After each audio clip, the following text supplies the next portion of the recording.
Guys আজকে আমাদের এই বাড়িতে নেমন্তন্ন ছিল। এটা কে বলো তো?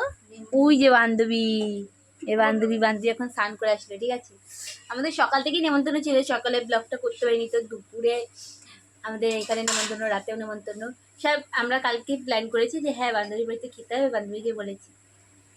ঠিক আছে, তারপরে তুষ্টু খেয়েছে। তুষ্টু কেমন হয়েছিল আজকে বান্ধবীর রাতে রান্না? খুব সুন্দর। ও বান্ধবী তো রান্না করেনি, এটা তো বান্ধবীর বর রান্না করেছিল। দুপুর বান্ধবী রান্না করেছে। কি? দুপুরের মেনু সব বান্ধবী। ও বান্ধবী দুপুরের মেনু রান্না করেছে। আমার মা গিয়ে বলছিল যে বান্ধবী রান্না করেছে।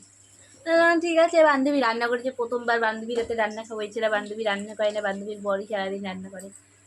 এই এই বান্ধবীর মেয়ে, বাবা এই তো আমার বয়সী বান্ধবীর মেয়ে। এই বান্ধবীর বয়সটাও দেখতে হবে। বান্ধবীর বয়স 23 না 24? 27। এ বান্ধবী বুড়া হয়ে গেছে।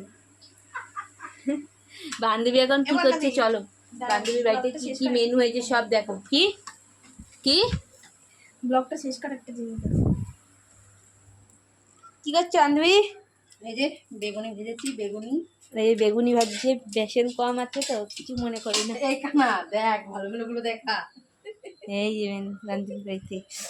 আর এইখানে হয়েছে আমার ফেভারিট সর্ষে, এই সর্ষে কি কেন বলে ভোলা, সর্ষে ভোলা। এইখানে আছে পালং শাক, পালং শাক তো বান্ধবী। এ আছে ডাল, আর এখানে আছে ভাত। তো আমাদের দুপুরের মেনু এইটুখানি। আর বেগুনি, ডালের সাথে বেগুনি। তো চলো পরে দেখাবি।